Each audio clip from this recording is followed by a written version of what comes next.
Pakistan UAE match का score card आप देखें तो आप कहेंगे यार ठीक है पाकिस्तान जीत गया है और क्या है इसमें क्या क्या कीड़े निकाले। बट अगर आपने बैठकर मैच देखा हो तो आपको अंदाजा हो कि शायद पाकिस्तान की बैटिंग के दौरान भी 10 ओवर के बाद मुसल्ले पे बैठने की जरूरत पड़ी और बहुत से शायद क्रिकेट फैंस बैठे हों क्योंकि यूएई के खिलाफ हार तो किसी सूरत काबिल कबूल नहीं थी, खासकर इस मोड़ पर जब आप एशिया कप से एक दो मैच की दूरी पर हों। पाकिस्तान थोड़ा घबराया, थोड़ा फिसला, थोड़ा तिल मिलाया। खासकर एक एक खामी जो पाकिस्तान की ट्राई नेशन सीरीज में पीछा कर रही है वो है स्पिन के खिलाफ पाकिस्तान की बैटिंग। अगर आप देखें 15 ओवर का खेल पाकिस्तान का और 15 ओवर का खेल ही यूएई का, तो आपको अंदाजा होगा कि पाकिस्तान ने आखिरी 5 ओवर में 74 रन बनाए बगैर विकेट खोए और यूएई को भी एग्जैक्टली 30 बॉलों पर 70 रन ही चाहिए थे। यानी 15 ओवर का खेल उन्होंने भी बेहतर खेला।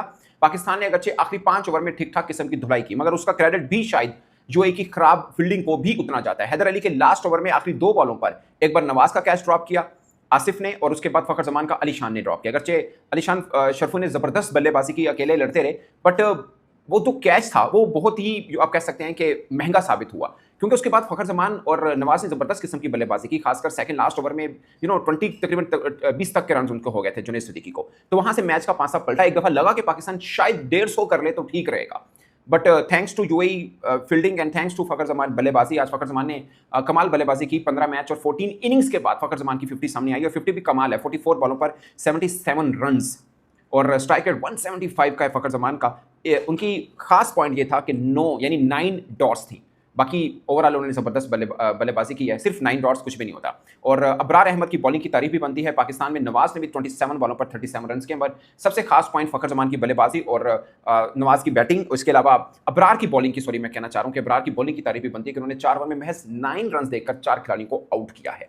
अब जबरदस्त बॉलिंग की है, उन्होंने कैरम भी अच्छा किया, उन्होंने गुगली भी अच्छी की और सबसे खास पॉइंट पेस ऑफ करके उन्होंने बॉलिंग की है। और इस पिच के ऊपर कैसे बॉलिंग करनी है आज अबरार ने अगरचे पहला मैच खेला मगर उन्होंने बताया। मगर अबरार की बॉलिंग का कमाल यह है कि उनके 2 मंजे हुए बल्लेबाज जिसमें आसिफ और वसीम शामिल है, खासकर उन दोनों की विकेट उन्होंने ली। खासकर वसीम को अर्ली ऑन पकड़ लिया क्योंकि ये वो बल्लेबाज थे अगर वो 8-10 ओवर तक खड़े रहे तो मैच को कहीं ना कहीं कॉर्नर लगाने की कोशिश जरूर करते हैं और खासकर जिस तरह नीचे अलीशान शरफू खेल रहे थे तो मैच किसी तरफ जा सकता था। बट पॉइंट इस मेरे लिए फिक्र की बात यह है कि हम यूएई के खिलाफ मैच को लेकर भी एक दफा घबराए हैं, एक्चुअली में 2 दफा घबराए हैं, बैटिंग वाइज भी बॉलिंग के वक्त भी।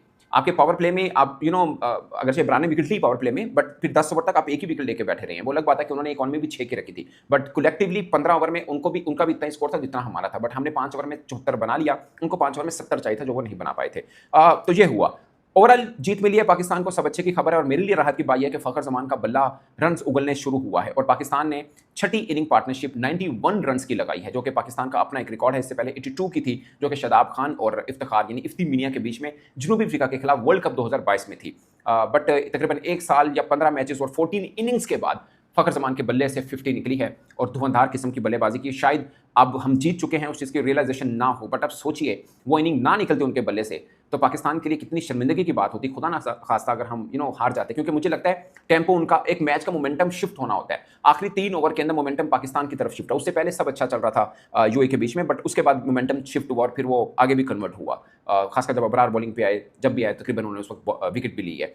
तो मोमेंटम शिफ्ट होना, आखिरी 5 ओवर में 74 रन खा लेना यूएई के लिए महंगा रहा। और सबसे महंगा खराब फील्डिंग, डोली कैचेज उन्होंने ड्रॉप किए हैं जो कि इस लेवल की क्रिकेट पे आप एक्सपेक्ट नहीं करते हैं। बट एसोसिएट टीमें जब वो बड़ी टीम को हराने पे मतलब सोचने पे आए तो एकदम पाँव थोड़े से हिलते तो हैं। वैसे उन्होंने बीइंग एसोसिएट टीम जो रेगुलर परमानेंट मेंबर्स को हराया हुआ आईसीसी की, उसमें न्यूजीलैंड भी शामिल है। ये 2 मैच न्यूजीलैंड को हरा चुके हैं, अफगानिस्तान को हरा चुके हैं, बांग्लादेश को हरा चुके हैं।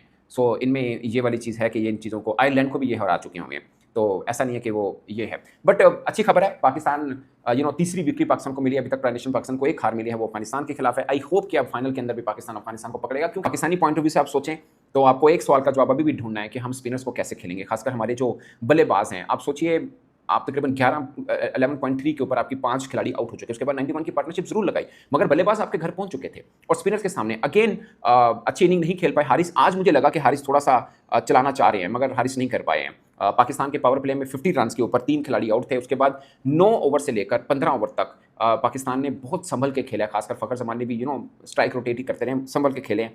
उसमें 47 रन किए हैं, 2 आउट हमने, यानी 2 विकेटें हमने खोई हैं। और ये वही एक स्पॉट था जिसमें पाकिस्तान ने 27 डॉट बॉल खेली, यानी 4 ओवर डॉट खेले हैं और उनका स्पिन का अटैक था। खासकर हैदर अली को अटैक नहीं कर पाए, अगरचे नवाज ने छक्का जरूर लगाया था, मगर स्पिनर्स को टैकल करना पाकिस्तानी बल्लेबाजों के लिए कड़ा चैलेंज है, जो अफगानिस्तान के खिलाफ तो खुल के सामने आया ही। यूएई स्पिनर्स ने भी पाकिस्तान को थोड़ा तंग किया, खासकर हैदर अली ने पाकिस्तान को तंग किया। बीच में एक डिसीजन एवर किया, उसने भी शायद 5 रन दिए थे। तो ये एक क्वेश्चन है जिसको जवाब देना पाकिस्तान को अपने बल्ले से देना बहुत जरूरी है और पाकिस्तानी बैटर्स पर एक ड्यू है।